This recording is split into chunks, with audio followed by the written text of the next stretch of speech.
guys, it's Rick. Welcome to the HDVIBE channel. If you'd like to see more tips, tricks, rides, reviews, installs on my Harley Davidson touring motorcycles, as well as information about motorcycles and the motorcycle community, please hit that subscribe button. And when you do subscribe, please leave a comment down below saying I subscribe so I can personally reach out and thank you for supporting the channel. Also, don't forget to hit that bell icon and select all so you do get notified every time I do put out new content. So today, guys, we're going to be addressing these fork reflectors that come stock on your Harley Davidson touring motorcycles. And what I'm going to do today is show you, one, how to remove them if you want to leave them off. Two, clean that up so that you could put maybe some smoke reflectors so they're not as noticeable being yellow. Or three, turn those reflectors into active turn signal and running lighting. And we'll get into it right after this.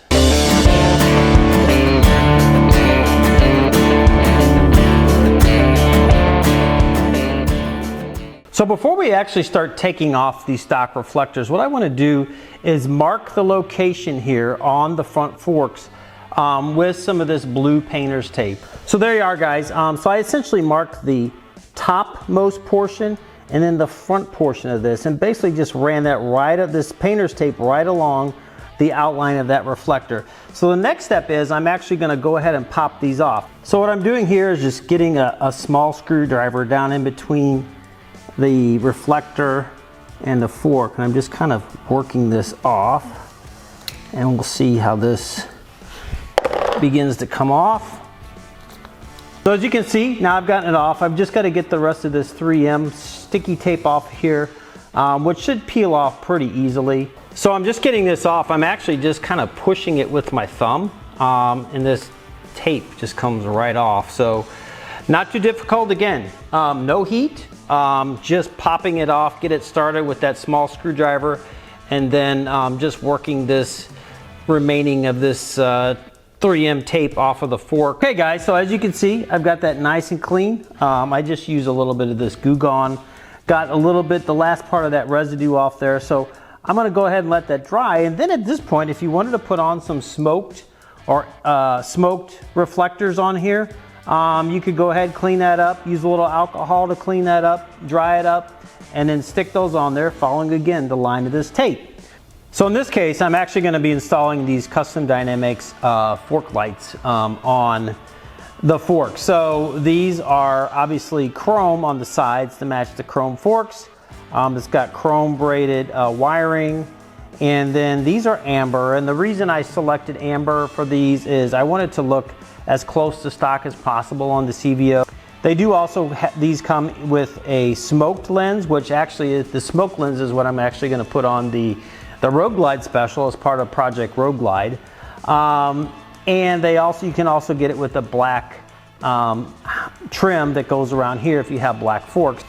But before we take the fairing off, I'm actually going to loosen this turn signal housing here on the side of the Street Glide, which basically is these two acorn nuts here that we'll take off. I'll loosen those, and that will reveal the wiring that's coming through here. And the reason we have to get this fairing off is I actually have to get a harness connected into the main line that goes into this turn signal. So it's not a real difficult process. You know, the most difficult thing is actually just taking off the fairing. Which, as most of you know, if you have a Street Glide, it's just a few screws up here in the top holding the windshield, and then two on either side, one up here, one down here, and that whole fairing will just come off. So I'm not going to bore you with that, but I'm just going to go ahead and take this off and then show you what we need to do next. You can probably see here, I've got the front fairing off of the CVO. So now I'm just going to take these acorn nuts off here, and this is actually a 1/2 inch socket that's needed for that. So we'll take this turn signal housing off of here, and there you go. So our next step in this is we're just going to release this this connector here that's holding and that controls this turn signal. So let me just unclip that and just kind of keep a good hold on your turn signal housing, and there you go. It releases that whole turn signal. Supplied kit from Custom Dynamics, you get this connector. This is the connector that will go into the bike. It's the one with the blue wire. So it kind of looks just like what's on the turn signal connection.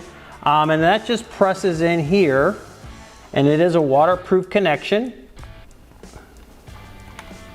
And you got that. So then you just kind of push that up in there. So what that does is then gives you two connecting points. One for your original turn signal, and then the second one I'm actually going to push back inside of the fairing here so that I can actually connect the fork turn signal. Coming back down here, guys, the way you know which one is right or left is this cable coming out of the side of the housing actually needs to be up, and the slant obviously needs to follow the outline of this tape that I did. So I know that is my right side fork light. So for the actual fork light, the wiring that comes off of that actually goes into the connector that has the blue wire, and this blue wired side actually goes into the original connection for the into the original turn signal connector. And then this that has the yellow, black, and white will go into your original turn signal. So let me get that hooked up. Obviously this one is working. So before I stuck it on, I want to make sure that's working. So that one's working. Now let me plug in the actual turn signal and make sure that that's working.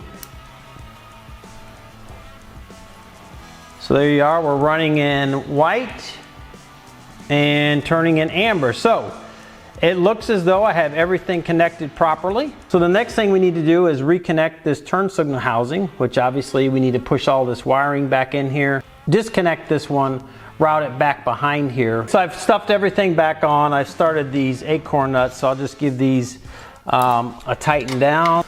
So now that we know that everything is working, and I've got this connector for the fork light kind of coming out right behind the turn signal, I can go ahead and now essentially stick this on here. And before you do that, this is nice and dry, but I'm going to wipe this down with this supplied alcohol pad that comes in the kit. So the way I like to do this is actually just get the top portion started. Make sure you get good alignment. Again, this cable should be pointing upward. It should follow the angle that I have set with the painter's tape. So I'm going to do that and then just slowly kind of peel this from the back toward the front. Make sure you get all of that 3M backing off of there. And then before you press this thing into place, make sure you have it aligned nicely. And there you have it, and then just push it into place. So that looks good there. So I'm gonna go ahead and peel this tape off. Got a nice clean installation on these fork lights. These supplied cable ties, as you can see, they're actually chrome, which kind of matches this braided cable, and it also matches my braided cable from my brakes. So we got a nice clean line, follows along my brake cable. Obviously I'll clip these zip ties off. And so now, just the rest of this, I'm gonna bunch up and then get it connected into this connector here. And this side will be finished, and then I'll do the exact same thing on the other side. And then I'll come back and show you guys what this looks like once this is completely wrapped up. There you have it, guys. Another nice clean install. Again, I showed you how to remove those fork reflectors. You could then go from that point and run without any reflectors on this bike. Or you could put some smoked reflectors on these, or in my case, I actually put these Custom Dynamics fork lights on here, again, which run in amber, turn in amber. And then in addition, obviously I've got the latch lights that I installed in a previous video. I have a link to that. So this bike is really lit up from the sides now. I have Custom Dynamics up in the front in the turn signal housing. We've got Custom Dynamics in the back that have the low profile sequential bag lights, so those are flashing. So this bike is really lit up. I know some people don't like it, but for me, I'd rather have this bike lit up, provide an opportunity for me to be seen more so than if I just had those really useless reflectors on these saddlebags as well as these forks. So if you haven't subscribed, please consider subscribing to the channel. I'd really appreciate it. And with that, I want to wrap it up here. Life is short. Get out and ride the bike. Thanks for stopping by, and we'll see you on the next one. Bye now.